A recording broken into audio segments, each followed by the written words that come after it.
जय जगन्नाथ सांग मैंने वेलकम टू मिनी ब्लॉग। आज आम अर्णव को लेकिन जाऊँ मेडिकल कारण तार देह बहुत खराब।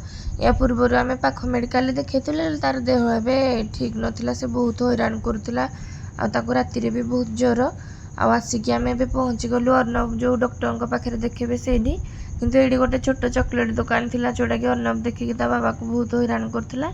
बहुत बुझेगा पर से चुप रहा आम भितर जाकि डाक्तर को अपेक्षा करूँ। आईडी बसबार भी बहुत सुविधा थिला आराम से गोटे छोट पिला खेले बुलिकी रही पार। आम डाक्तर को देखी सारापर बाहर को आसलु मेडिसिन पत्र नहीं आज बहुत कम टाइम आम डॉक्टर को देखीदेलु कारण बेसी भिड़ नाला ना आमर अल्प समय ही कम सरीगला। आम बाहर घर को बाटर आम बाबू रखी गोटे लंका चप दुकान ने सी किछिटा लंका चप खाई पाखरे थिला बादाम दुकान से आम कि बादाम भी नहीं जाइलु। बादामटा बहुत टेस्टी थिला। भाई कहते कि राजस्थान बादाम किंतु बहुत बढ़िया सुंदर मंजी बादाम भी पूरा परिष्कार।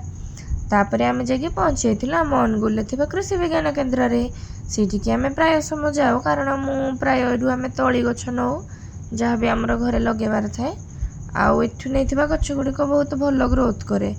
आगे बहुत सारा चारा पड़ता कि चारा छोट छोट थिला से आम जो चारा टी बड़ बड़ होता से नहीं गेंडु तली नहीं आम चारा नहीं घर को बाहरिलु।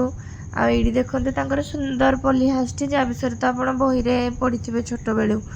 आईटा बहुत बढ़िया लगुला गछ सब देखिए हरा भरा।